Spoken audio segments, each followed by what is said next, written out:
Oi gente, tudo bem? Meu nome é Ellen Novaes e hoje nossa lição de domingo, recontando a história. Lá em Deuteronômio, do capítulo 1 ao capítulo 4, a gente vê Moisés recontando a história do povo israelita de quando eles foram resgatados do Egito, lá da época da escravidão, se lembra? Ele fala sobre as maneiras que Deus foi conduzindo eles durante toda a jornada até o Jordão. E tinha muita coisa pra contar, até porque se passaram 40 anos desde que o povo saiu do Egito até a Terra Prometida. Com certeza Deus tinha feito muito por eles. Eles tinham visto as maravilhas de Deus, tinham visto os milagres de Deus. E antes de Moisés repetir os 10 mandamentos, ele fez o apelo para o povo. Esse apelo ele tinha base na rebelião que o povo estava fazendo ali e o quanto aquilo iria trazer consequências. Esse é um dos vários textos do Antigo Testamento que prevêem um exílio que o povo de Israel experimentaria quando se entregasse totalmente ao mal. Normalmente, quando eu falo de assuntos como esse, de maldade, de pecado, eu uso uma ilustração. Vamos supor que Deus está com um guarda-chuva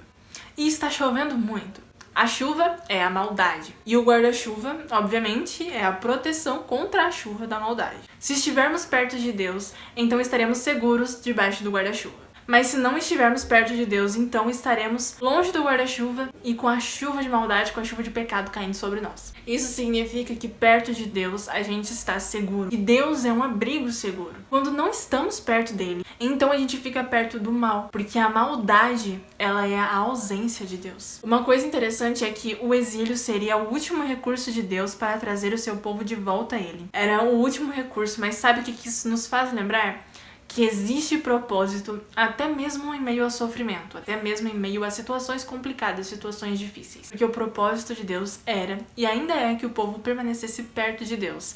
Mas infelizmente quando o povo se afasta de Deus, ele acaba colhendo as consequências disso. Mas mesmo em meio a tudo isso, Deus ele tem um propósito de salvar. Deus tem misericórdia e compaixão. Ele continua nos chamando, ele continua nos atraindo, ele continua nos perdoando quando nos arrependemos e quando vamos até ele. O propósito de Deus sempre será nos salvar. Embora Deus queira que sejamos felizes aqui na Terra, seu objetivo final é a felicidade eterna com Ele no céu. E Ele jamais irá desistir de nos conduzir ao arrependimento, mesmo que isso signifique privação e exílio. Mas se a rebelião produz consequências negativas, então como se manter perto de Deus? Se manter perto de Deus tem a ver com o coração.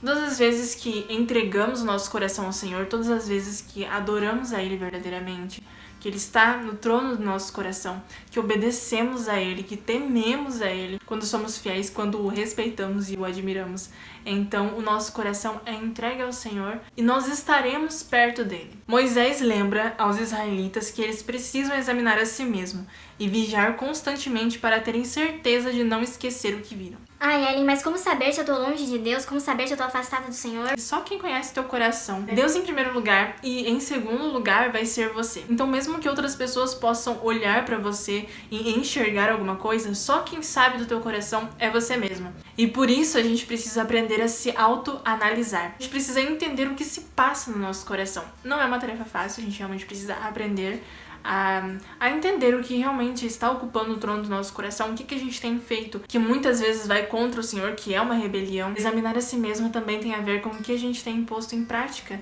daquilo que a gente tem aprendido com a Bíblia. E a gente precisa não somente nos autoexaminar, mas também a gente precisa reconhecer quem é Deus e o que Ele fez por nós no passado. E esse processo de recordação tem a ver com contar aos outros o que Deus tem feito por você. Por isso, conte as bênçãos. E contar as bênçãos em dois sentidos. No sentido de realmente contar para os outros as bênçãos que Deus tem te dado, as coisas que Deus tem feito em sua vida. E também no sentido de contar quantas bênçãos, de números, você vai perceber que são inúmeras bênçãos e que são incontáveis. E que mesmo se você tentasse contar todas as bênçãos, de uma a uma, você vai perceber que são infinitas, que Deus tem te abençoado cada vez mais e que Ele vai permanecer te abençoando, porque Deus é assim. É um Deus abençoador, é um Deus cheio de graça e cheio de bênçãos. Mesmo no meio do exílio, quando o povo decidisse buscar a Deus de todo o coração, Ele o traria de volta. Israel deveria saber e considerar em seu coração que o Deus a quem ele servia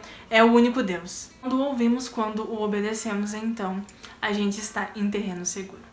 Vamos orar? Querido Deus e amado Pai, obrigada pela lição de hoje. Por favor, nos ajude a estarmos cada vez mais perto do Senhor, a contar as bênçãos para outras pessoas e também a reconhecer aquilo que o Senhor tem feito em nossas vidas. Continue com a gente, por favor, e nos ajude a continuar com o Senhor. Em nome de Jesus. Amém. E é isso, eu espero você na lição de amanhã, a lição de segunda-feira. Aproveita, deixa seu like, compartilha esse vídeo, não se esquece de se inscrever aqui no canal.